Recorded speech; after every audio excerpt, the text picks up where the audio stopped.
자, 여러분들 반갑습니다. 이번 이야기는 시청자 킹덕구님께서 시대의무에 참여를 해주셨습니다. 오늘 킹덕구님이 들고 오신 이야기 바로 만나보도록 할게요.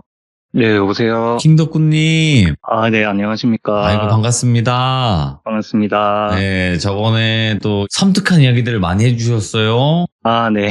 네, 재밌게 오늘. 들어주셔가지고 제가 감사합니다. 근데 오늘 또 찾아오신 이유가 있을 거예요, 분명히. 오늘 또 이야기를 하나 전달해드리려고 어허. 참여를 하게 됐습니다. 도대체 어떤 이야기일지는 우리 시청자분들께 바로 한번 전달을 해드려야 되겠죠? 네, 네, 바로 출발을 해보도록 하겠습니다. 렛츠고! 길이십니다. 킹덕구예요.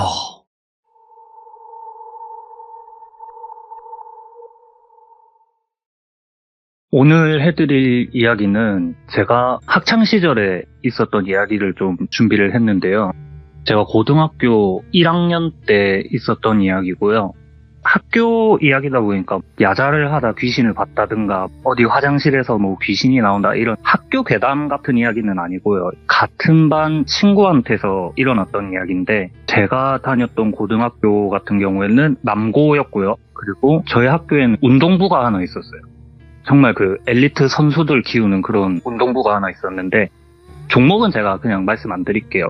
보통 학교에서 운동부 학생들 보면은 저희가 막 영화나 드라마나 이런 데서 보면은 애들 운동하고 이러니까 덩치도 크고 힘도 세고 이러니까 과격하고 야 여기 통이 누구야 이러면서 막 쌈박질하고 다니고 그럴 것 같은데 전혀 그렇지 않고 다 순박하고 착한 친구들이 많거든요. 대부분 화만 안 나면.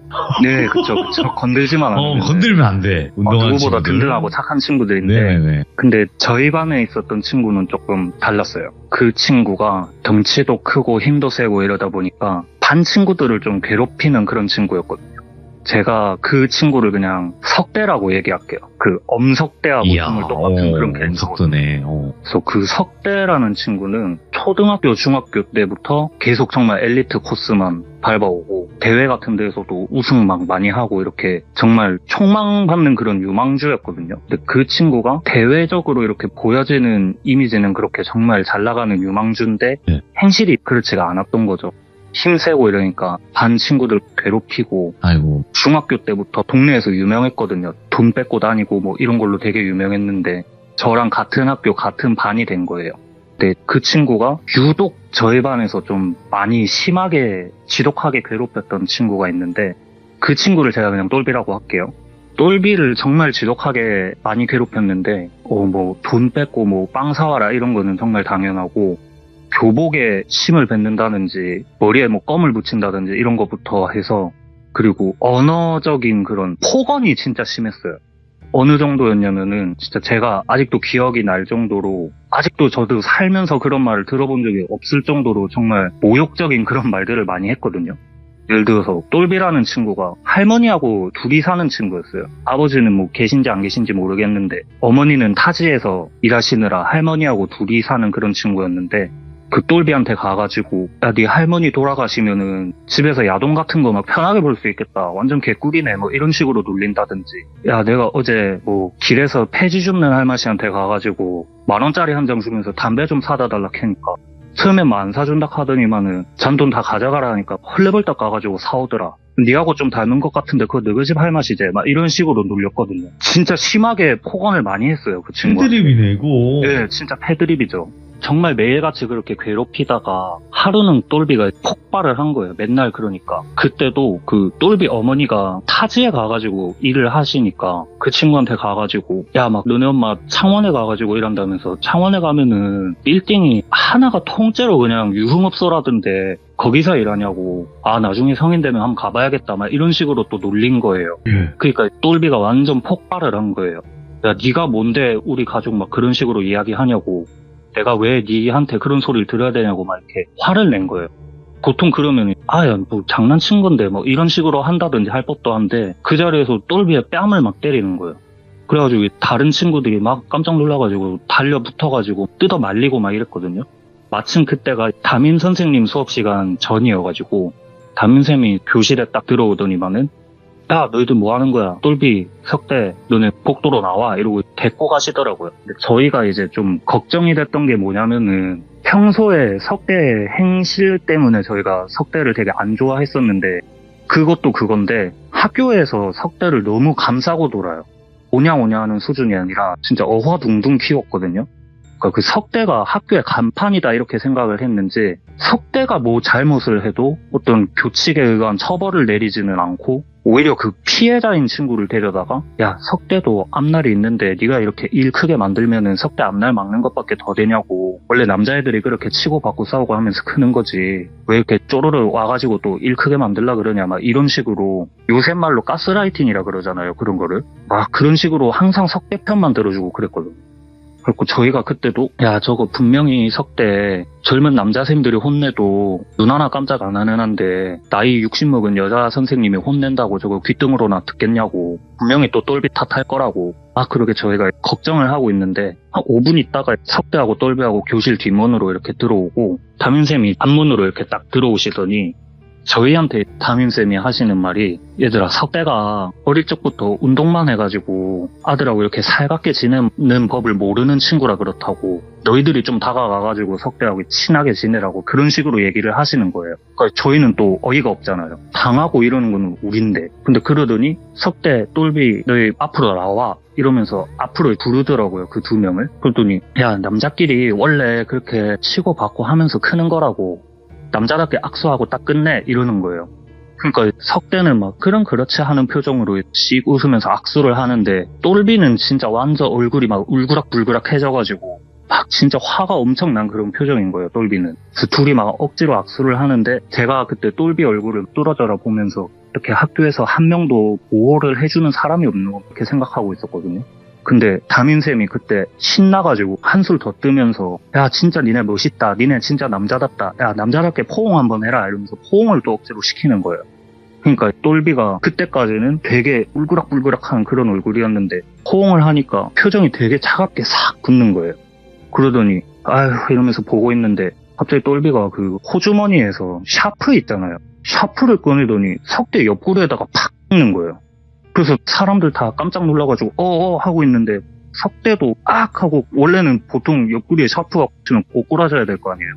하더니만은 그 상태에서 샤프를 그냥 뽁 뽑아가지고 던져버리고 그냥 똘비를 그 자리에서 두드려 패더라고요.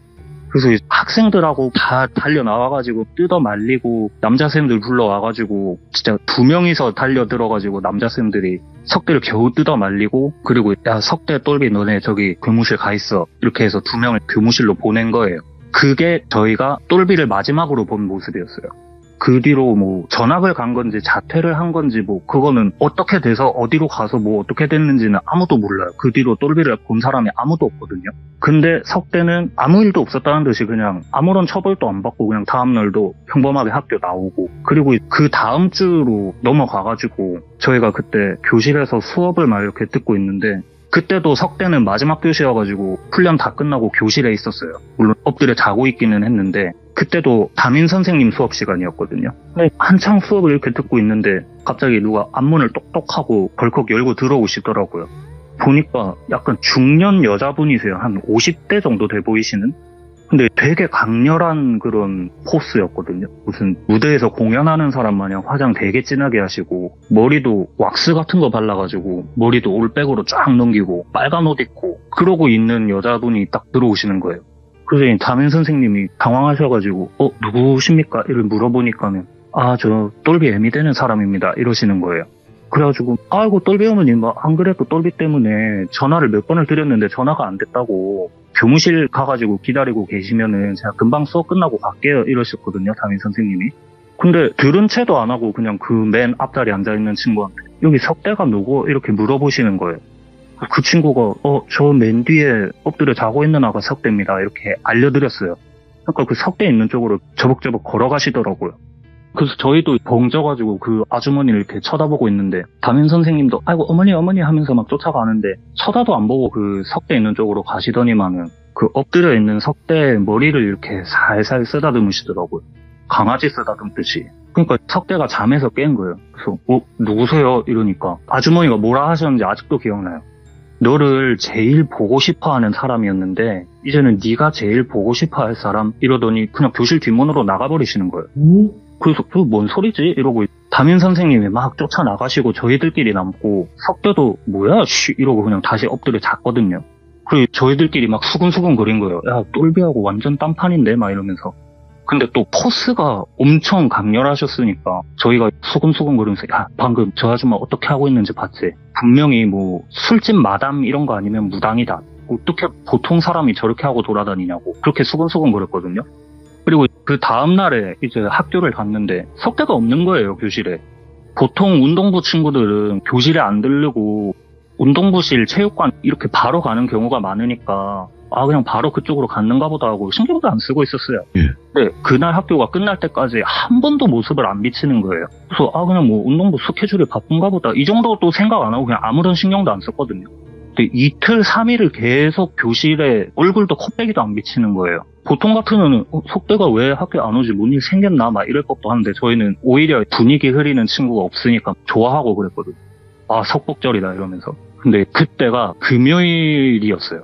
그 친구가 한 사나흘을 학교를 안 나오고 제가 금요일에 옆반에 친구가 있어가지고 그 친구하고 가가지고 얘기를 하고 있는데 그 반에도 운동부 친구가 한 명 있었거든요. 운동부 학생이. 그 친구가 저한테 오더니 야, 니 8반이제? 이러길래 맞다 이러니까 야, 석대 임마 와 요새 학교 안 나오노? 이렇게 물어보는 거예요. 석대 바로 운동부 가가지고 지금 운동부실에서 사는 거 아니었냐고 이렇게 제가 물어봤어요. 그때 아니라고 운동부도 지금 며칠째 안 나오고 연락도 안 받는다고 그러는 거예요. 그러길래 그래 근데 나도 사실 석대하고 그래 친한 사이가 아니어가지고 뭐 때문에 학교 안 나오고 있는지 나도 모르겠다 이러니까 그래 알았다 그냥 그러더라고요. 그리고 저희는 금요일에 점심 먹고 나면은 5, 6, 7교시가 동아리였어요. 동아리 시간이라서 동아리 교실로 딱 갔는데 저희 동아리에 누가 있었냐면은 석대에는 한 살 많은 친형이 있어요. 그 친형이 저하고 같은 동아리였어요. 제가 그 형은 석대 형이니까 그냥 석준이 형이라고 할게요. 석준이 형하고 같은 동아리여가지고 딱 갔는데 석준이 형이 있으니까 제가 그냥 무슨 오지랖인지 모르겠는데 석준이 형 저 석대하고 같은 반 친구인데 석대 왜 요새 학교 안 나옵니까? 무슨 일 있습니까? 이렇게 물어봤어요. 그 형이 네 석대하고 같은 반 친구구나. 여기서 얘기하긴 그러니까 쉬는 시간에 저 나가가지고 얘기하자 이러시길래 예 알겠습니다 이러고 쉬는 시간에 그 석준이 형하고 얘기를 했어요. 근데 석준이 형이 진짜 안 좋은 표정으로 며칠 전에 아침에 아침밥을 식탁에서 먹고 있는데 원래 석대는 운동부다 보니까 석준이 형보다 일찍 일어나가지고 밥도 일찍 먹고 학교도 일찍 가는데 그날은 석준이 형이 밥을 다 먹을 때까지 석대가 방에서 안 나오더래요. 예. 그래서 어머님이 깨우러 가신 거예요. 석대야 니 아직도 안 일어났나 이러면서. 근데 방에 가니까 아이고 석대야 니 와 이러노. 석대야 정신 차려봐라 막 이러는 소리가 들린 거예요. 그래서 석준이 형하고 아버님하고 놀라가지고 막 뛰어갔는데 애가 침대에 누워가지고 눈은 뜨고 있는데 눈이 막 진짜 한숨도 못 잔 사람처럼 퀭한 눈으로 있는데 콧물이랑 침을 막 질질 흘리면서 몸을 막 덜덜 떨고 있더래요. 그래가지고 석대야 니 와 이러노 막 이러면서 이거 뭐 응급실에 가야 되는 거 아닌가 이러고 있는데 그 석대가 갑자기 벌떡 일어나더니 되게 엉거주춤한 신생아들 걷는 그런 자세로 한두 걸음 걸어가더니 풀썩 쓰러지고 또 한두 걸음 걸어가더니 풀썩 쓰러지고 그러더래요. 그래서 이거 뭔가 지금 석대가 어디가 아프구나 싶어가지고 바로 응급실로 데리고 갔는데 응급실에서도 사실 뭐 해줄 수 있는 게 없잖아요. 외상을 입었다든지 그런 게 아니니까. 그래서 여기 큰 병원이니까 뭐 검사를 받아보라 그랬대요. 그래서 검사랑 검사는 병원에서 다 받은 거예요. 뇌부터 해가지고 뭐 다 받았는데 병원에서는 뭐 진짜 영문을 모르겠다 그랬대요. 모든 게 다 정상인데. 그래가지고 뭐 어떡하지 하고 있는데 병원에서도 만약에 보호자님이 입원 치료를 원하시면 할 수는 있는데 지금 이게 원인을 모르니까 계속 같은 검사만 반복하고 병원에서도 해줄 수 있는 치료가 뭐 한계가 있다 뭐 이런 식으로 얘기를 했나 봐요. 그러니까 어떡하지 하고 발만 동동 구르고 있는데 의사 선생님이 그럼 마지막으로 정신의학과를 한번 가보시는 게 어떻겠냐고. 왜냐면 애가 스트레스를 너무 많이 받거나 갑자기 뭐 트라우마가 세게 오거나 그러면은 애가 쇼크가 올 수 있다고 이렇게. 그래서 정신의학과를 한번 가보시는 게 어떻겠냐 이랬대요. 근데 정신의학과를 가니까 오늘은 검사가 안 되고 내일 오전에 비는 시간이 있어가지고 내일 오전에 오라 그랬대요. 그래서 할 수 없이 뭐 아무런 소득도 없이 그냥 석대를 데리고 다시 집으로 간 거예요, 부모님이. 집에 가가지고 석대 침대에 눕혀놓고 계속 땀 닦아주고 침 닦아주고 팔다리 주물러주고 이러면서 병간호를 하고 있는데 석준이 형이 그때 학교를 마치고 온 거예요. 그래서 병원에서 있었던 일도 다 얘기를 해주고 그래서 내일 정신의학과를 한번 가보기로 했다 이러니까 알겠습니다. 일단 어머니 아버지 뭐 오늘 많이 놀라셨을 텐데 방에 좀 들어가서 쉬시라고 제가 석대 돌보겠다고. 그래서 석대네 형이 석대를 돌보고 있었는데 석대가 그냥 하면서 그냥 침대에만 가만 누워있던 애가 갑자기 그 상체를 벌떡 일으키더니 똘비가 샤프로 찌는 데 있죠, 옆구리. 거기를 막 팍팍팍팍 미친듯이 팍팍팍팍팍 긁더래요. 근데 우리가 보통 옆구리나 등 이쪽이 간지러우면은 팔을 뒤로 보내가지고 손으로 긁잖아요. 근데 석대는 발로 긁더래요, 그거를. 근데 들으시는 분도 엥? 싶으실 수 있는데 여러분들 집에서 들으시면서 한번 발을 자기 옆구리에 갖다 대려고 해보세요. 이게 사람이 절대 편하게 할 수 있는 자세가 아니거든요, 이게. 골반에 붙어있는 허벅지가 꺾여가지고 돌아가야 돼요, 그게 되려면. 근데 그 되게 기괴한 자세로 발로 옆구리를 막 팍팍팍팍 긁더라는 거예요. 보통 개들이 자기 몸 간지러울 때 그래 긁잖아요. 근데 그게 너무 기괴하고 무서우니까 야 석대야 니 와 이러는데 이러면서 막 말리는데 석준이 형이 석대한테 힘이 안 되니까 말리지를 못하고 그 다리 틈으로 몸을 억지로 비집고 들어가가지고 억지로 눌러가지고 못하게 막았대요. 그리고 그 티셔츠를 이렇게 걷어올려 보니까 그 옆구리 있는 데가 처음엔 멍인 줄 알았대요. 근데 시꺼멓게 돼가지고 멍처럼 초록빛으로 이렇게 돼 있는데 자세히 보니까 무슨 고기가 상한 것 마냥 골마있더래요, 거기가. 그래가지고 와 이거 진짜 심각하다 싶어가지고 거기 일단 붕대로 감아놓고 못 긁게 다리를 계속 누르고 있었대요, 몇 시간을. 그러다가 밤이 된 거예요. 밤이 되니까 어머님이 오셔가지고 석준아 니도 내일 학교 가야 되니까 고마 들어가 자라고 엄마가 돌볼게 이렇게 된 거예요. 석준이 형이 방에 가가지고 자고 있는데 한밤중에 또 깍 하는 비명소리가 막 들리는 거예요. 석준이 형이 자다 깨가지고 뭔 일이고 이러면서 방으로 뛰어갔는데 이거는 제가 좀 순화해서 표현을 할게요. 그 석대가 완전 이성을 잃어가지고 어머니를 덮치고 있었던 거예요, 강제로. 그러니까 아버님하고 석준이 형이 완전 깜짝 놀라가지고 석대를 막 걷어차고 밀치고 뜯어내고 그 허리띠로 팔다리를 다 묶어놨대요. 애가 계속 난동을 부리니까. 어머님 달래드리고 그리고 한숨도 못 자고 아침 해 뜰 때까지 그래 묶어놓은 상태로 석대를 계속 지켜보다가 바로 병원으로 데려간 거예요. 근데 정신과 그 병동에 가가지고 검사를 받으려고 하는데 정신과 검사 같은 거는 피를 뽑는다든지 뭐 사진을 찍는다든지 그런 게 아니잖아요. 일단 그 선생님하고 대화를 해야 이 사람이 지금 어떤 상태구나 진단을 할 건데 대화 자체가 안 되니까 뭐 말을 걸어도 그냥 초점 없는 눈으로 뻥 때리고 뭘 물어봐도 대답도 안 하고 침만 질질 흘리고 그리고 어제 있었던 얘기도 다 말씀을 드리니까 그럼 검사제를 한번 해보자고 검사제를 주니까 검사지를 쳐다도 안 보고 그냥 계속 멍 때리고 앉아있더래요. 손에 펜을 쥐어줘도 그냥 바로 풀쩍 떨어뜨려버리고. 그러니까 아예 검사 자체가 안 되니까 그 의사 선생님이 뭐 이렇게 명함 같은 거를 이렇게 쓱 주시면서 마지막으로 여기를 한번 좀 가보시는 게 어떻겠냐 그랬대요.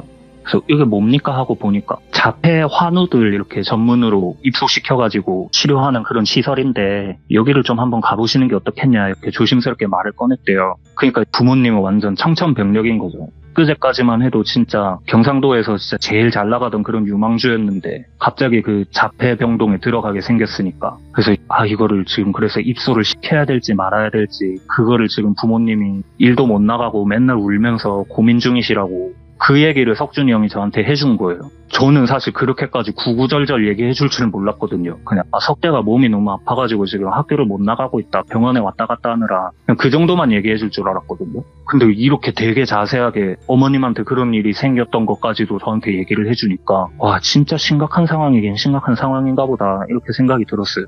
그래서 제가 석준이 형한테 사실 얼마 전에 똘비라고 석대가 되게 괴롭혔던 친구가 한 명 있는데 그 친구의 어머님이 오셔가지고 석대를 한번 보고 가셨다. 알고 계시냐 이러니까 알고 있대요. 그 담임 선생님이 이미 얘기를 해줘가지고 똘비 어머님이라는 분한테 비상 연락망 이런 거 있잖아요. 그래서 막 전화도 진짜 몇 날 며칠을 전화를 계속 걸었는데 전화도 안 받고 그 집 주소도 어떻게 담임쌤한테 받아가지고 집 주소도 찾아갔는데 이미 이사를 갔는지 집도 빈집이었대요. 그냥 똘비 집도. 그래가지고 지금 그 똘비 어머님이 뭔진 모르겠지만 일단 똘비 어머님을 너무 만나보고 싶은데 똘비 어머님하고 연락이 안 닿아가지고 우리 부모님도 지금 미칠라 그런다고 그런 상황이라고 그냥 얘기를 하시길래 일단은 알겠습니다. 석대 뭐 빨리 나왔으면 좋겠네요. 그러고 말았어요. 그리고 시간이 좀 지나가지고 거의 여름방학 끝났을 때쯤일 거예요. 지금까지 해드린 얘기는 1학기에 있었던 일인데 시간이 계속 지나고 여름방학 지나고 2학기 시작될 때 제가 학교에 딱 나갔는데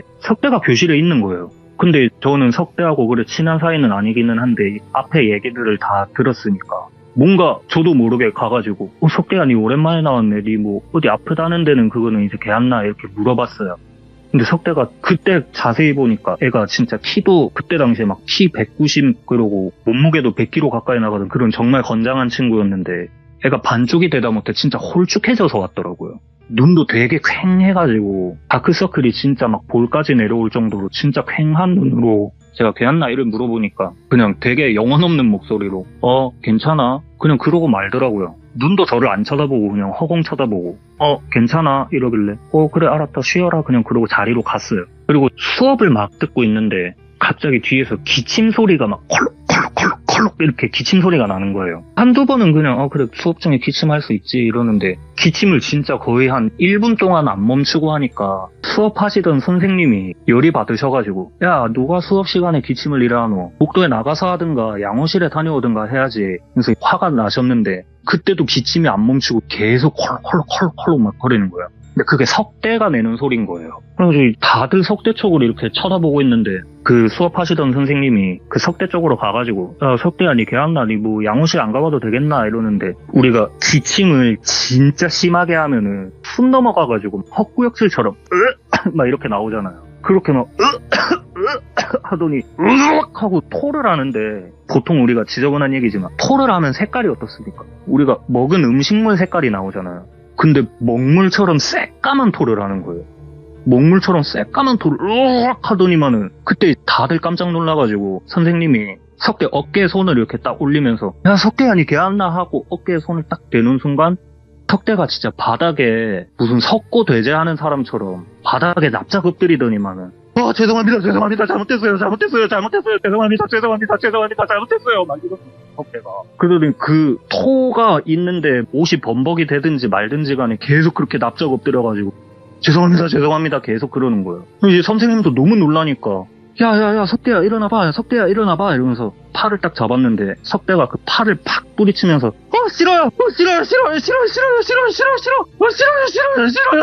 싫어요 계속 그러는 거예요 석대가. 그러니까 난리가 난 거예요 교실이. 그래가지고 빨리 담임 선생님한테 일단 가서 얘기하고 니는 뭐 119 불러라 막 이런 식으로 된 거예요. 119가 와가지고 그때 석대를 실어 갔어요.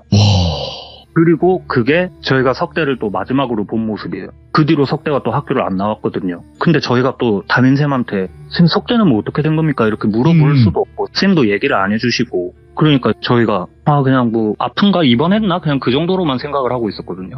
근데 그 주에 또 동아리가 있으니까 제 동아리실에 딱 갔는데 석준이 형이 없는 거예요.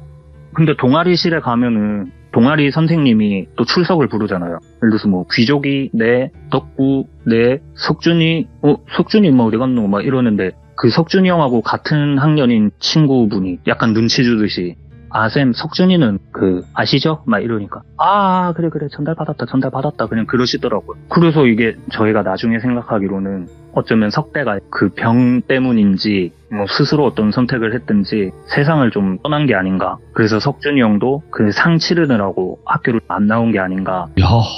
그렇게 생각을 하고 이야기는 그냥 이렇게 끝이 나요. 뭔가 어떤 시원한 결말은 없어요 사실. 근데 제가 제3자의 눈으로 이렇게 이 사건을 딱 보면서 너무 좀 미스테리하잖아요. 저희 친구들끼리도. 대체 뭘까? 석대는 왜 갑자기 하루아침에 그래 됐을까? 똘배하고 똘배 어머니는 또 뭐였을까? 이렇게 너무 미스테리하게 남잖아요. 그리고 이게 또 시간이 제가 고등학교 1학년 때니까 거의 11년, 12년 막 이렇게 지난 얘기다 보니까 제가 좀 잘못 기억하고 있는 부분도 사실 있을 수 있잖아요. 그래서 좀 교차 검증이 필요하겠다 싶어가지고 친구들하고 전화 통화를 했어요. 그래서 야 나는 이래 기억하는데 니는 어떻게 기억하냐 이렇게 물어보니까 조금씩은 다른 부분이 있는데 마지막에 교실에서 먹물 같은 토를 하고 잘못했습니다 하면서 기어다녔다 했잖아요. 그것만큼은 모두가 다 똑같이 기억하고 있더라고요. 그래서 일단 이야기는 이렇게 끝이 났는데 똘비님이나 우리 귀족 여러분들은 저보다 이런 이야기들을 많이 접하고 어쩌면 이런 이야기 속에 사는 분들이 되게 많으시니까 여쭤보고 싶은 게 많아가지고 우리가 보통 빙의라는 그런 걸 많이 얘기하잖아요.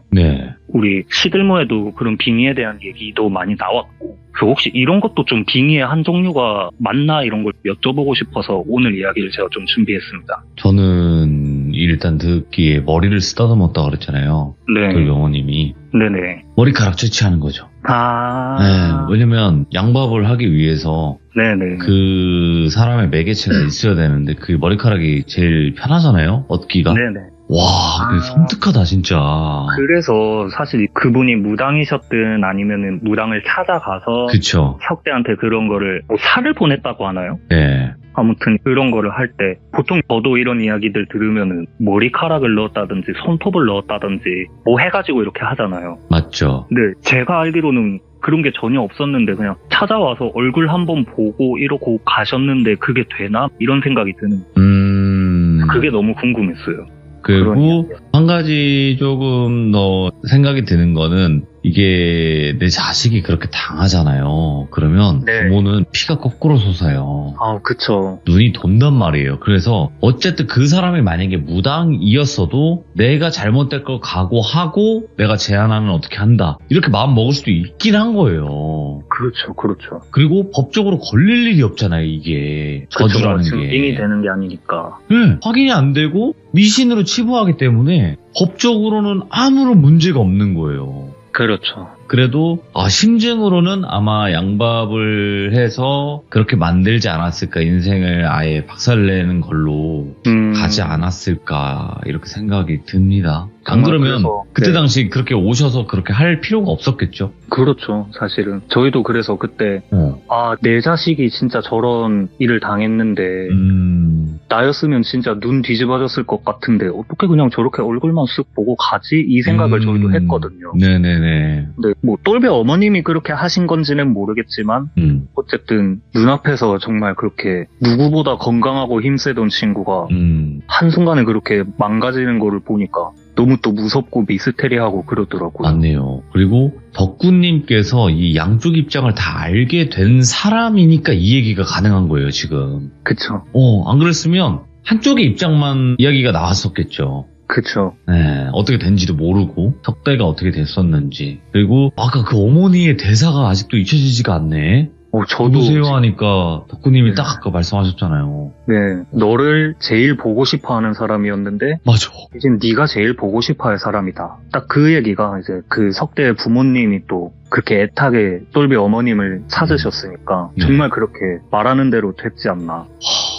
진짜 덕구님의 이야기를 오늘 너무 이건 숨 죽이는 걸 떠나서 숨 못 쉬었어요. 저 지금 숨 좀 쉴게요. 그냥 비염이어서 숨도 못 쉬는데 머리가 찡합니다 진짜 지금. 아무튼 오늘 덕구님 이야기 진짜 너무 잘해주셨고 연기가 진짜 뭔가를 보신 듯한 느낌이에요. 아까 보니까. 약간 최대한 좀 그때 상황을 생각하면서 말씀을 드리니까 네네. 오버를 좀 하게 됐습니다. 네, 진짜 날씨가 추워서 방 온도 올려주는 거 플러스 제가 오늘 치킨 넣어드리도록 하겠습니다. 그 귀한 걸. 근데 생닭이라서 뭐 어떻게 알아서 드시긴 해야 돼요. 예, 생닭입니다 일단. 어떻게 잘 해보겠습니다. 네, 손질은 되어 있는데요. 익히지가 않은 거라서 그거는 알아서 뭐 불을 지펴서 이렇게 구워 드시든 이렇게 하시면 될 것 같습니다. 수감될 맛 나네요. 덕구님 다음번에 치킨 맛있게 드시고 찾아오시길 바라겠습니다. 네, 감사합니다 여러분들. 새해 복 많이 받으시고 감사합니다. 건강하세요. 새해 복 많이 받으세요. 네, 감사합니다. 자, 이번 이야기는 시청자 킹덕구님께서 찾아와 주셨습니다. 덕구님의 이야기 항상 너무 섬뜩하죠. 그래서 오늘 덕구님의 이야기는 어떤 이야기일지 같이 한번 들어보도록 할게요. 네, 여보세요. 덕구님. 네, 안녕하십니까. 네, 어김없이 또 찾아왔습니다. 반갑습니다. 자주 뵈면 좋아요, 이렇게. 그쵸. 네, 좋습니다. 오늘 덕구님께서 시델무에 또 방문을 해주셨지만 오늘 이야기는 어떤 이야기일지 주제가 있을까요? 주제는 오늘은 좀 가족에 대한 이야기가 될 것 같아요. 근데 제 가족은 아니고. 다른 가족. 네네네. 알겠습니다. 그러면 어떤 이야기일지는 들어봐야 알 것 같으니까 바로 출발을 해보도록 하겠습니다. 렛츠고! 기리십니다. 킹덕구예요.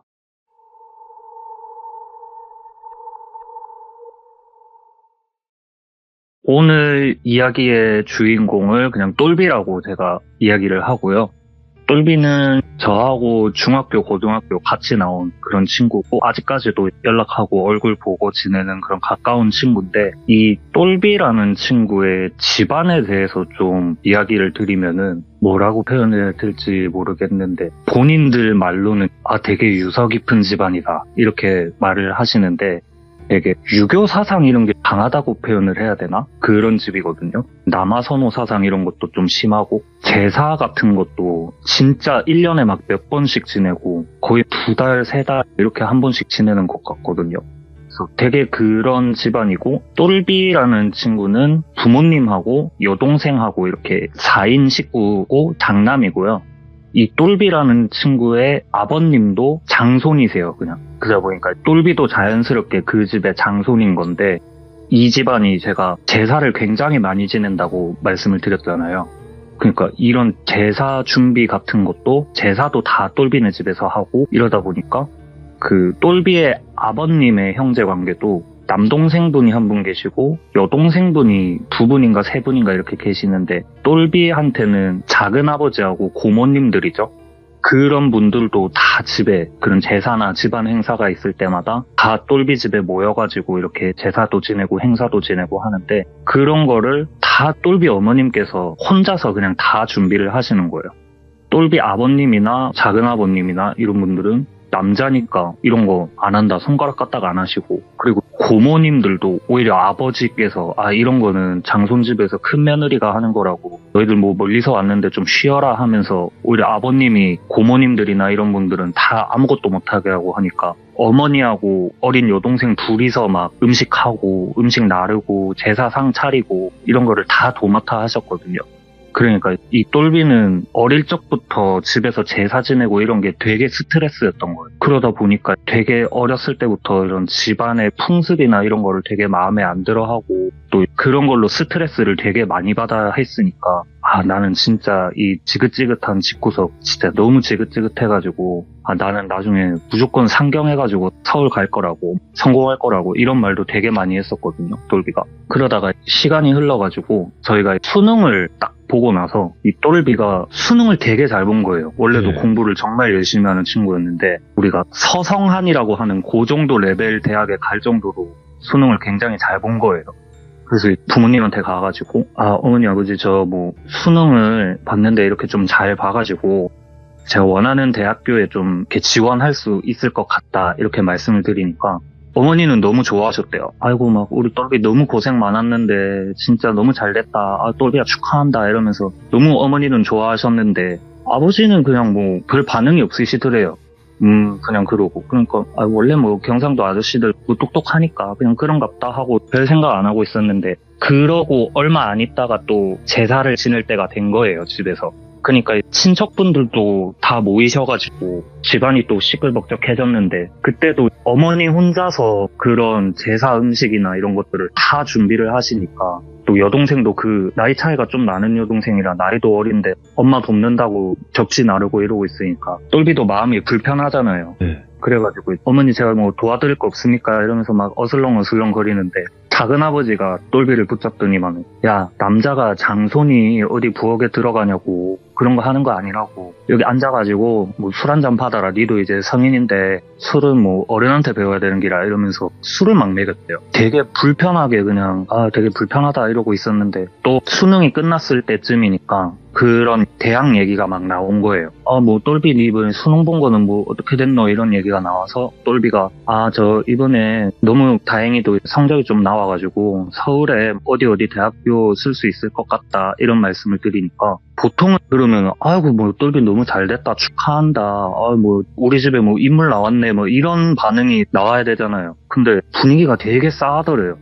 왜 그러시지? 이러고 있는데 작은아버지가 술을 한 잔 드시더니만 아니 똘비야 근데 네가 우리 집에 저 장손인데 네가 우리 이 지역을 떠나가지고 서울로 올라간다는 게 그게 말이 안 된다고 그러지 말고 요새 뭐 뉴스 보니까 서울대 나온 아들도 취직이 안 돼가지고 난리던데 그러지 말고 우리 지역에 여기 뭐 국립대 있다 해가 그쪽으로 가라고 요새는 정부에서도 국립대, 지방대 이런 데에다가 투자를 많이 해가지고 오히려 비전이 좋다고 막 그런 얘기를 하더래요. 그러니까 똘비 입장에서는 사실 좀 어이가 없잖아요. 자기가 지금 성균관대, 서강대 막 올라가게 생겼는데 지방대를 가라 그러니까 그냥 예 그냥 고민 좀 해볼게요 막 이러는데 옆에서 아버지가 약간 쐐기 박듯이 야 네가 나중에 아버지 죽고 나면은 이 집 물려받아가지고 네가 제사 지내고 뭐 하고 다 해야 되는데 뭐 서울 같은 소리 하고 있냐고 내일 저 작은아버지가 말한 대학교에 원서 넣으라고 그렇게 말씀을 하셨대요, 아버지가. 그러니까 그때 똘비가 되게 기분이 나빠진 거예요. 아, 이 사람들은 자식의 어떤 성공이나 이런 것보다 진짜 자기네 집안 전통, 제사 이런 것밖에 관심이 없구나, 이런 생각이 들어가지고 기분이 되게 안 좋은 상태로 그날 자리를 파하고 잠자리에 들었어요. 근데 자고 있는데 누가 방에 들어와가지고 똘비야 자나 이러고 깨우더래요. 일어나 보니까 어머니인 거예요. 어머니 뭐 어쩐 일이십니까? 이러니까 어머니가 똘비 그 침대에 딱 걸터 앉으시더니 통장을 몇 개 이렇게 탁탁탁 꺼내시더래요. 이거는 니하고 니 여동생 똘순이 엄마가 뭐 학원 과외 이런 거 한 번도 못 붙여주고 공부시킨 게 너무 미안해가지고 나중에 너희들 가고 싶은 대학교 생기거나 하고 싶은 일 생겼다 하면은 그때 주려고 모아놨던 돈이라고 아빠 몰래 이 돈 가지고 서울 이 가고 싶은 대학교 가가지고 하고 싶은 공부하라고 그러시더래요. 이 돈이면은 뭐 등록금 내고 조그만한 자취방 하나 구할 수 있을 거라고. 그래서 똘비가 너무 감동받아가지고 그 자리에서 밤새 어머니하고 부둥켜 안고 운 거예요. 그리고 똘비가 자기가 원하던 대학에 가고 자취방 구하고 학교가 또 개강을 하니까 아르바이트도 하고 열심히 공부를 하면서 정신없이 지내다가 또 제사를 지내야 될 그 타이밍이 딱 온 거예요. 그래서 똘비가 여동생한테 연락을 했대요. 여동생한테 연락을 해가지고 이번 달에 제사 있다 해가 나 뭐 언제 내려가면 되겠노 이러니까 여동생이 아 오빠 근데 일단은 이번에는 내려오지 마라 이러대. 그래서 와 뭔 일 있나 이러니까 아 그런 거는 아니고 그냥 나중에 통화하자 이러고 되게 급하게 전화를 끊으려고 하는데 뭐가 막 우당탕 하더니만은 아버지가 전화를 딱 뺏어서 받더래요. 그래서 아버지 이러니까 야 누가 너 아버지고 이 못 놈의 새끼야 뭐 상놈 새끼야 하면서 막 욕을 하시더래요 아버지가. 똘비가 당황해가지고 아무 말 못하고 있으니까 야 너는 이제 다시는 내려올 생각하지 말고 연락도 하지 마 이러고 그냥 전화를 딱 끊어버리시더래요. 그래서 아 이게 내가 서울에 있는 대학교 갔다고 지금 아버지가 이러는가 보다 하고 아버지하고 그 친가 쪽 사람들한테 실망감이 되게 크게 들어가지고 그 다음부터는 그 아버지 포함해서 친가 쪽 사람들하고 연락도 아예 안 하고 얼굴도 아예 안 보고 지냈어요. 거의 전련하듯이. 그러다가 똘비가 군대에 갈 때가 된 거예요. 근데 군대 갈 때도 아버지한테는 그냥 연락도 안 하고 어머니하고 여동생만 따라오고 막 그랬거든요. 그렇게 거의 완전 전련하고 살다가 똘비가 군대를 전역할 때쯤에 전역만 앞두고 있을 때 그때 자고 있는데 당직 사관이 와가지고 깨우더래요. 병장 김똘비 이러고 일어나니까 똘비야 니 집에서 전화가 왔는데 한번 받아보라 그러더래요. 그래서 행정반에 가가지고 전화를 딱 받았더니 아버지가 돌아가셨다는 거예요. 그래가지고 되게 멍했대요. 이게 뭔 상황이지 이러면서. 그래서 똘비가 아침 해 뜨자마자 그냥 바로 청원 휴가 받아가지고 내려온 거예요. 장례식장으로. 저하고 제 친구들도 그때 똘비 아버님 장례식장에 갔거든요. 이튿날에 갔는데 저희가 가니까 똘비가 있어가지고 저희가 뭐 절 올리고 밥 먹고 이러고 있다가 잠깐 짬이 생겨가지고 똘비하고 나가가지고 담배를 한 대 피우고 있는데 똘비가 그때까지는 되게 좀 무덤덤해 보였거든요. 되게 그냥 아무렇지 않아 보였는데 애가 그 자리에 있으니까 갑자기 막 눈물을 뚝뚝 흘리면서 우는 거예요. 끄끄거리면서. 그래갖고 저희도 아 이제야 애가 좀 실감이 나는가 보다. 그래 암만 그래 지지고 볶고 했어도 가족인데 부모인데 어떻게 안 슬프겠냐 이러면서 막 똘비를 달래주고 있었어요. 근데 똘비가 갑자기 야 진짜 저것들이 인간이가 이런 소리를 하는 거예요. 그건 뭔 소리고 와 그러는데 이러니까 똘비가 장례식장에 딱 내려왔을 때 빈소에 들어가가지고 아버님 영정사진을 딱 그냥 이렇게 멍하니 보고 있었대요. 근데 작은아버지하고 고모들하고 친척분들이 딱 오시더니 똘비야 이리 와서 좀 앉아봐라 이러시더래요. 그래서 그때까지만 해도 어른들이니까 약간 똘비야 네가 이제 가장이니까 네가 정신 똑바로 차리고 엄마하고 여동생 네가 챙겨야 된다. 금전적인 거든 뭐든 필요한 거 있으면 연락해라. 그냥 이런 말씀을 좀 해주실 줄 알았는데 그냥 자리에 앉자마자 상복도 못 갈아입고 그냥 군복 입고 있는 애를 자리에 앉혀가지고 서류 뭉탱이를 막 탁탁탁 꺼내시더래요. 이게 뭡니까? 이러니까 이거는 뭐 너 아버지 보험금이고 이거는 뭐 너 아버지 앞으로 돼 있는 땅하고 너 살던 그 집이고 이거는 뭐 우리 집안 선산 땅이고 이거는 뭐 너 아버지가 생전에 종신회비 같은 거 한 달에 뭐 얼마씩 넣던 건데 이런 거 네가 상속받으려면 세금 네가 다 내야 되고 아버지가 생전에 붓던 돈이니까 이것도 네가 다 해야 되고 이런 거를 다 막 얘기를 하더래요. 이게 이제 네가 장손이니까 이거 네가 다 해야 된다. 그래서 똘비가 아니 근데 이거를 왜 지금 저한테 보여주십니까? 이러니까 너 엄마는 지금 저래 하루 종일 울고 있는데 그리고 너 엄마는 집안 사람도 알고 여잔데 이거를 엄마한테 보여줘가지고 뭐하냐고 그런 식으로 말을 하더래요. 그러니까 똘비가 와 진짜 아니 집안 사람도 아니라고 이렇게 취급할 거면은 그동안 몇십 년 동안 제사 지낸다고 이렇게 부려먹고 돈 한 푼 안 쥐어주고 그래놓고서는 이제 와서는 뭐 상속받을 때 되니까 집안 사람 아니라 그러고. 그러니까 똘비가 이 사람들은 진짜 상종을 하면 안 되는 사람들이구나 이런 생각이 딱 들었대요.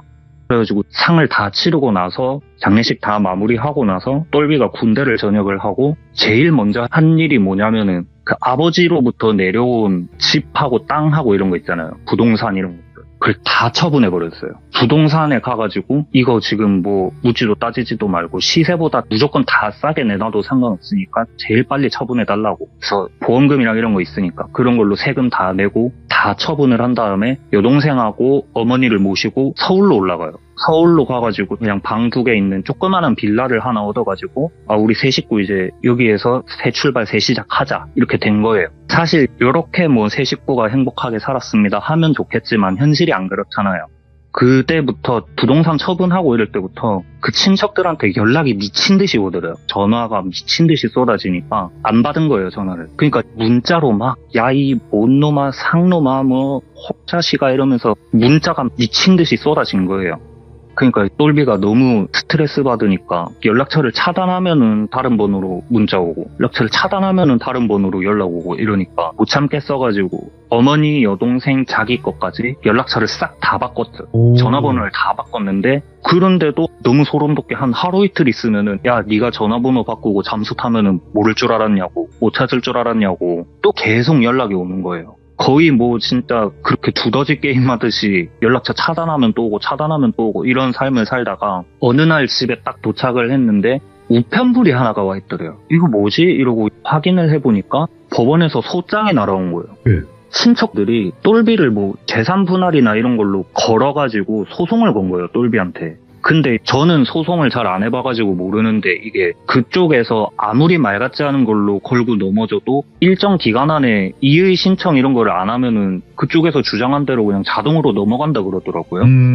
그럴 수 있겠다. 그래가지고 똘비가 급하게 막 변호사를 찾아다닌 거예요. 법률 상담하고 다니고 이러다가 너무 다행히 좋은 변호사님 만나가지고 그 변호사님한테 그동안 있었던 일까지 다 말씀을 드리니까 이거는 이 소송도 이 소송인데 일단 이 사람들이 뭐 문자로 협박하고 욕하고 이런 것도 당연히 다 걸 수 있고 그리고 그동안 이게 증명은 어렵겠지만 어머니가 지금까지 제사 준비 이런 거 혼자 다 도맡아 하신 것도 이런 것도 다 청구할 수 있다. 원하시면은 할 수 있다. 원하시냐 이러니까 똘비가 사실 그렇게까지는 원하지 않고 그냥 이 사람들하고 더 엮이고 싶지가 않다고 이 사건만 빠르게 좀 처리하고 다시는 그 사람들하고 안 보고 싶어요. 저는 그냥 그렇게 한 거예요. 똘비가.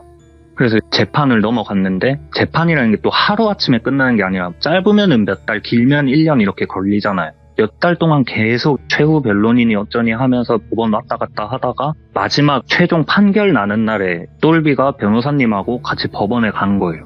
상대방 그러니까 원고 측 친척들은 아무도 안 나오시고 그쪽 변호인분만 나오셨대요. 판결을 딱 봤는데 너무 다행히도 똘비네가 이긴 거죠. 원고의 그거를 뭐 기각한다 이렇게 나온 거예요. 그래서 똘비가 너무 고생하셨습니다. 변호사님 감사합니다. 이러고 나오는데 너무 후련하다 이렇게 생각을 하던 찰나에 뒤에서 누가 야 똘비야 이러고 부르더래요.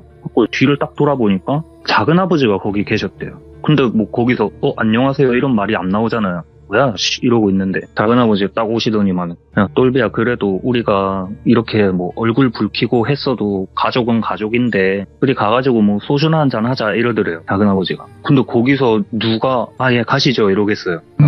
저는 작은아버지하고 다시는 얼굴 보고 엮이고 싶지도 않고 도란도란 우리가 소주 한 잔 이렇게 기울일 사이도 아니고 저는 그냥 가겠습니다 이러니까 그러면은 마지막으로 저 앞에 가가지고 담배나 한 대 태우자 하시더래요. 그래서 그래 마지막이니까 하고 흡연구역으로 가가지고 담배를 딱 필라 그러는데 작은아버지가 잠깐 이거 펴라 이거 이러면서 담배를 딱 건네주시더래요. 근데 처음 보는 담배길래 이거 뭡니까 이러니까 이거 뭐 아는 지인이 해외여행 갔다가 그 나라에서 파는 담배라고 뭐 사온 건데 펴보니까 괜찮더라 이거 한 대 펴라 이러더래요. 오호. 그래서 예 하고 그냥 담배를 한 까치를 이렇게 싹 뽑으려 그러니까 아니 이거 그냥 깍채로 네 가져가라 난 집에 한 보루 더 있다고 이 채로 가져가 이러더래요. 그래서 예 그냥 얼떨떨하게 담배를 받아들고 그 자리에서 담배를 피운 거예요.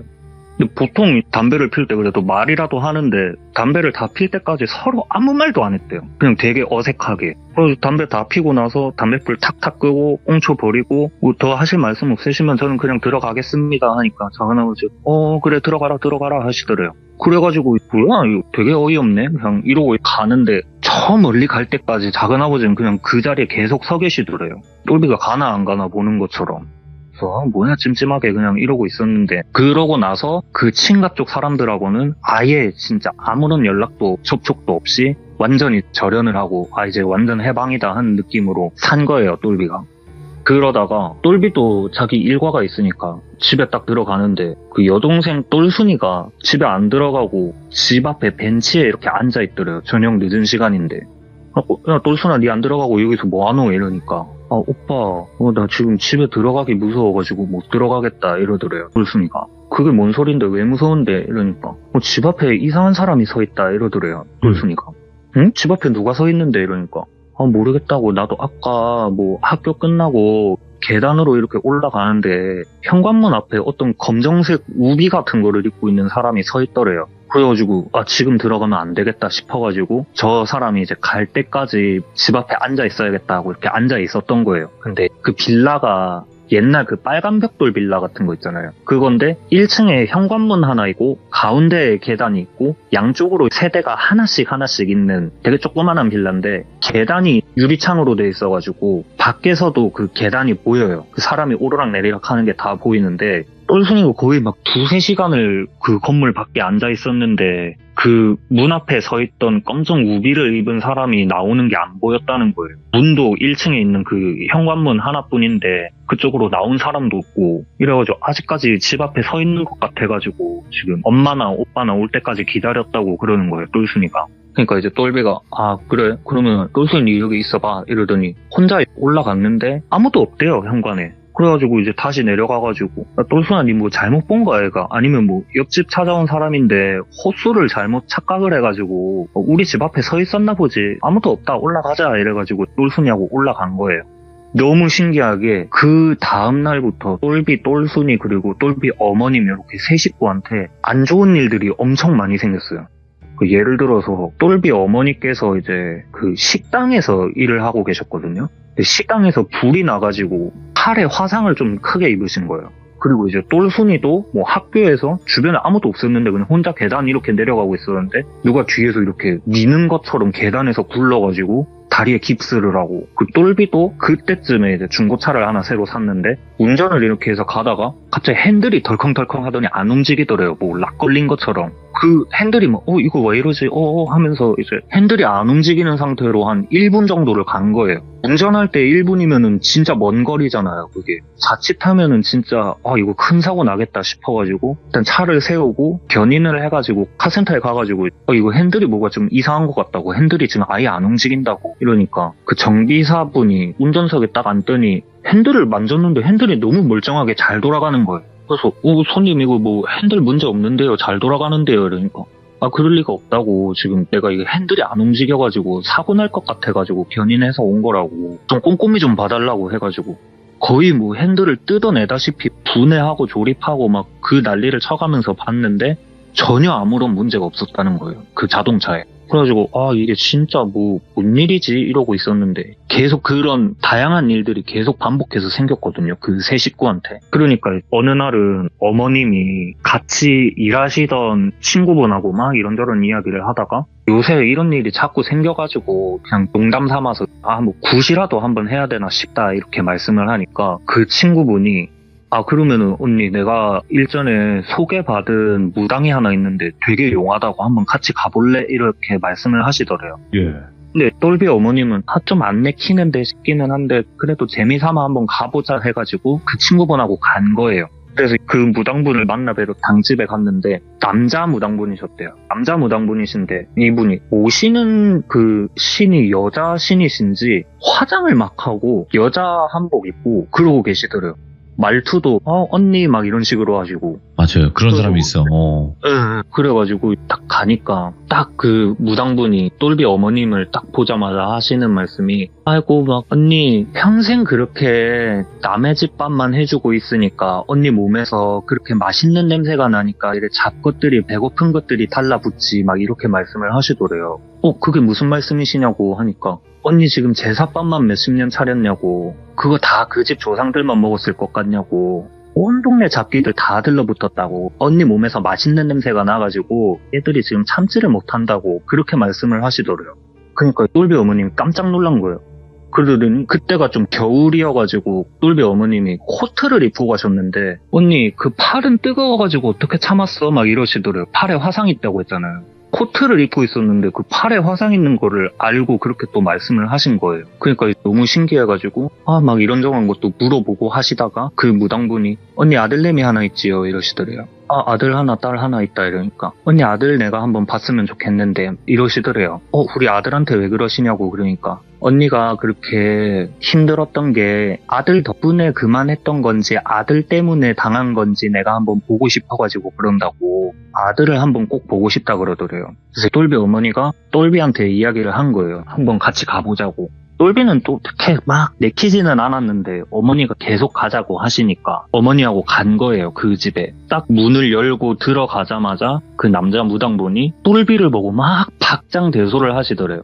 막 무릎 팍팍팍팍 때리면서 아이고 너무 웃기다 아이고 막 이러면서 박장대소를 하시더래요. 눈물까지 훔치면서. 그러니까 이제 똘비가 기분이 나쁘잖아요. 사실 처음 보자마자 그러니까. 왜 그러시냐고 뭐 이유나 알려주고 그러시라고 그러니까 너무 웃기다 그러시더니 싹 정색하시고 야 검정색 우비 입은 남자 봤지 꿈에서 이러시더래요. 그러니까 똘비가 깜짝 놀란 거예요. 어떻게 알았지 이러고. 왜냐면 똘비가 다른 가족들한테 말은 안 했는데 현관문 앞에 있던 검정색 우비를 입은 남자가 나오는 꿈을 꾼 거예요. 똘비가. 그래가지고 맞다고 꿈에서 사실 그런 남자 봤다 이러니까 그래서 어머니가 또 깜짝 놀라시더래요. 일단은 계속 얘기를 하는데 그 무당분이 그래 그 남자가 뭐 하고 있더너 이래 물어보니까 거실 한복판에서 이렇게 상 앞에 앉아가지고 밥그릇이 막 여러 개 놓여 있었는데 거기 앞에 앉아가지고 담배를 뻑뻑 피우고 있더라. 근데 그 밥그릇들이 음식이 가득 차려진 그런 밥그릇이 아니고 그냥 빈 밥그릇만 진짜 수십 개가 빽빽하게 있는 상에 앉아가지고 그렇게 담배를 피우고 있더라 하니까 옆에서 어머니가 어머 이러시면서 막 놀라시는 거예요. 그러니까 그 무당분이 어머니를 딱 보시더니 언니도 똑같은 꿈 꿨지요 이러시더래요. 그러니까 어머니도 맞다고 자기도 똑같은 꿈 꿨다고. 근데 괜히 뭐 부정탄다 이럴까봐 말을 안 했다고 자기가 개꿈 꿨다고 생각해가지고 그러더니 그 무당분이 똘비한테 여동생한테 전화 한번 해봐 이러시더래요. 그래서 여동생한테 전화를 한 거예요. 똘순이한테. 여동생이 오빠 이러고 받으니까 똘순이한테 똘순아 니 저때 현관문 앞에 검정색 우비 입은 남자 봤다고 했었지 이러니까 맞다고 그러니까 니 그 남자 나오는 꿈 꿨었나 이러니까 똘순이가 말을 안 하더래요. 대답해봐라 괜찮다 이러니까 사실은 그날 밤에 꿈을 꿨는데 그 검정 우비 입은 남자가 거실에 앉아가지고 상 이렇게 쫙 펼쳐놓고 빈 그릇 있는 상에 앉아가지고 담배를 막 뻑뻑 피고 있더라 이런 말을 하더래요 똘순이가. 근데 그거를 괜히 오빠나 엄마한테 이야기했다가 뭐 또 재수없는 소리 하냐고 막 그럴까봐 말을 안 했다고. 근데 그 뒤로 막 계단에서 굴르고 막 이랬던 일들이 너무 많아가지고 나는 사실 좀 무서웠다고 똘순이가 그렇게 이야기를 하더래요. 그리고 전화를 딱 끊으니까 그 무당분이 되게 참아왔던 듯이 박장대소를 빵 터트리시는 거예요. 그래갖고 또 왜 그러시냐고 이유 좀 알려달라 그러니까 이거 너무 웃기다 진짜 너무 웃기다 이러시더니 야 아직도 모르겠나 그거 너 아버지다 이러시는 거예요. 그 무당분이. 그래가지고 예? 저희 아버지라고요? 이러니까 내가 자기 자식 새끼들한테 붙은 이런 영가들은 내가 많이 봤는데 그마에 심통이 나가지고 달라붙어 있는 사람은 내가 처음 본다고 그렇게 말을 하시더래요. 왜 심통이 난 건지 그러면 어떻게 하면 좋겠냐 우리 아버지가 그러는 거면 어떻게 하면 좋겠냐 그러니까 뭐 어떻게 굿해야지 이러시더래요. 근데 사실 또 그 굿도 비용이 좀 만만치가 않잖아요. 그러니까 저 어떡하지 이러고 있는데 그 무당분이 똘비 어머님한테 언니 괜찮아 굿도 언니 집에서 할 거고 굿에 사용하는 음식들도 다 언니가 차려야 되고 나는 그냥 거마비 정도만 챙겨주고 우리 아들하고 언니는 나하고 그냥 약속 하나씩만 해 이러시더래요. 그 약속이 뭐냐고 이러니까 그거는 내가 그때 가서 알려줄게 이러시고 날짜를 딱 잡은 거예요. 날짜를 잡아가지고 똘비 집에서 구판을 벌였는데 우리가 보통 구판이라도 생각하면은 되게 시끄럽고 되게 본격적이고 규모 있고 이러잖아요. 그렇다기보다는 그냥 그 무당분이 평상시에 똘비 어머님께서 제사상 차렸을 때처럼 그런 제사 음식들 그냥 쫙 깔아놓고 그리고 똘비한테 나가가지고 담배 한 갑 사오라고 그러더래요. 그래가지고 알겠습니다 하고 똘비가 나가서 담배를 한 갑 사온 거예요. 그리고 그 무당분께서 그 밥상 앞에 서가지고 막 굿을 방울도 흔드시고 막 춤도 추시고 이러면서 굿을 막 한참을 하다가 담배 가져와 이러더니 담배를 딱 꺼내가지고 하나를 불 붙여가지고 쭉 마시고는 음식 하나에 꽂아놓고 또 하나를 뽑아가지고 불 붙여놓고 한 입 쭉 마시더니 또 음식을 꽂아놓고 거의 한 2갑을 그렇게 해놓더래요. 음식마다. 그러니까 계속 그렇게 하니까 방 안에 담배 연기가 가득할 거 아니에요. 근데 또 이 여동생은 그때 당시에 또 고등학생이니까 켈록켈록거리다가 담배 연기 너무 심하다 머리 아프다 이러면서 가가지고 창문을 딱 열라 그러는데 그 무당분이 갑자기 와다다 뛰어가가지고 창문 열지 마! 하고 소리를 막 지르시는 거예요. 똘순이한테. 그리고 똘순이가 잘못했어요 막 이렇게 된 거예요. 그래가지고 계속 그 굿을 계속 하시다가 그 담배가 타 들어가니까 그 담뱃재들이 다 꺼져가지고 음식에 막 떨어졌을 거 아니에요. 갑자기 그 무당분이 방울이며 뭐며 다 집어 던지고 그 음식을 막 개걸스럽게 드시더래요. 담뱃재가 막 범벅이 된 그런 음식들을 손으로 막 진짜 개걸스럽게 이렇게 먹고 있는데 그 똘비 어머님하고 똘비 여동생하고는 이거를 진짜 좀 실제로 내 눈으로 보니까 좀 무섭다 이러고 옆을 쳐다봤는데 똘비가 완전 눈이 흰자가 돼가지고 똘비도 달려들어가지고 그 음식을 막 집어 먹었대요. 이거는 어머님이 해주신 얘기거든요. 똘비가 달려들어가지고 무당하고 같이 그 음식을 막 허겁지겁 쥐어 먹더니 갑자기 화장실로 달려가가지고 우엑 하고 토를 또 한참을 했대요. 그러고 나서 그 무당분이 딱 일어나시더니 이제 됐어 하시고는 창문 딱 열고 환기 다 시키고 똘비가 완전 제정신이 아니니까 앉혀놓고 그러고 나서 한 1시간 정도 쉬었대요. 1시간 정도 쉬니까 똘비가 정신을 좀 차린 거예요. 그리고 그 무당분께서도 이제 다 끝났다. 너 아버지도 찾아올 일 없을 거고 친가 쪽 사람들하고도 다시는 뭐 없을 거다. 근데 이거는 내가 보니까 너 아버지 네 찾아온 게 아니고 이거는 누가 보냈는데 막 이렇게 말씀을 하시더래요. 그러니까 이 똘비가 누가 우리 아버지를 나한테 보냈다는 거지 하고 딱 생각을 해보니까 혹시 작은아버지가 그때 나한테 주셨던 그 담배가 뭐가 좀 있었나? 이런 생각이 드는 거예요. 아니면은 그때 작은아버지가 주신 담배를 피우고 꽁초를 버렸잖아요. 혹시 뭐 그 꽁초를 가져가가지고 양밥 같은 거를 했나? 막 이런 생각이 드는 거예요. 그래가지고 일단은 예, 너무 감사합니다 이러고 있는데 약속 하나씩 하자 그랬잖아요. 그 무당분이. 똘비한테는 담배 끊으라 그랬대요. 그래갖고 그거 왜 그러냐 그러니까 너 아버지가 누가 보내가지고 여기까지 찾아왔는데 너를 못 찾으셨다. 근데 네 숨냄새 맡고 네 찾아온 것 같다. 그러니까 담배 끊어라 이런 말씀을 하셨대요. 그리고 어머니한테는 언니는 그냥 교회 다녀 이러시더래요. 그래서 갑자기 교회는 왜 이러니까 언니한테 붙은 것들은 내가 굿이라고 하기에도 남사스러울 정도로 너무 잡것들이라서 언니 몸에서 맛있는 냄새만 빠지면은 그냥 언니는 알아서 그냥 잘 풀릴 거라고. 그냥 언니는 그냥 교회 다녀. 제사 같은 거 앞으로 다시는 지내지 말고 교회만 다녀 언니는 그냥 그러시더래요. 그렇게 하고 모든 일이 다 끝이 나고 그 뒤로 정말 그 세 식구가 하는 일이 다 잘 풀렸어요. 똘순이도 자기가 원하는 대학에 가고 똘비도 원하는 직장에 가고 그 똘비의 어머님도 새로운 직장 얻으셔가지고 아직도 건강하게 잘 지내고 계시고 오늘 이야기는 이렇게 마무리를 한번 해보겠습니다. 와, 아니 도대체 그 담배에다가 정확히 뭔가를 했을까 이건 모르겠네. 저도 그게 제일 궁금해요. 와, 도대체 뭔 방법을 썼을까 거기다가? 그 작은아버지 쪽에서 뭐 무당이나 이런 쪽을 찾아가서 아예 그런 걸 좀 만드신 건지 그런 물건은 그게 좀 궁금하고 아니면은 똘비가 생각했던 것처럼 똘비의 침이 묻은 그 담배꽁초를 가져가셔서 뭘 어떻게 하셨는지 그게 좀 궁금해요. 근데 처음에는 어떤 얘기일까 하면서 계속 들었잖아요, 저도. 네네. 그냥 일반적인 집안 싸움, 땅 싸움, 재산 싸움 이런 건가 보다 했더니 네. 이야, 역시 덕구님 아니겠습니까? 진짜. 재밌게 들어주셔서 감사합니다. 아, 잠시나마 그 정도밖에 생각을 못했던 저 자신을 뺨을 때리겠습니다. 아, 안 됩니다. 아, 진짜. 혹시나 그냥 그런 싸움 정도의 이야기일까? 라고 생각했던 제 자신을 잠시 타작을 했습니다, 제가. 아, 예. 아, 역시 덕구 중에 킹 덕구 아니겠습니까? 아유, 거창이십니다. 근데 이렇게 이야기를 잘하고 또 소름 끼치게 하실수록 위로 올라가시는 길들이 좁아져요. 점점 아래로 내려가실 텐데 괜찮으시겠나? 아, 어떡하나, 이거 싶네. 나중에 아예 빛을 볼 수가 없어요, 나중에는, 진짜로. 인공 햇빛 같은 거 봐야 돼. 점점 이제 눈도 좀 침침해지고요, 아래로 내려가니까.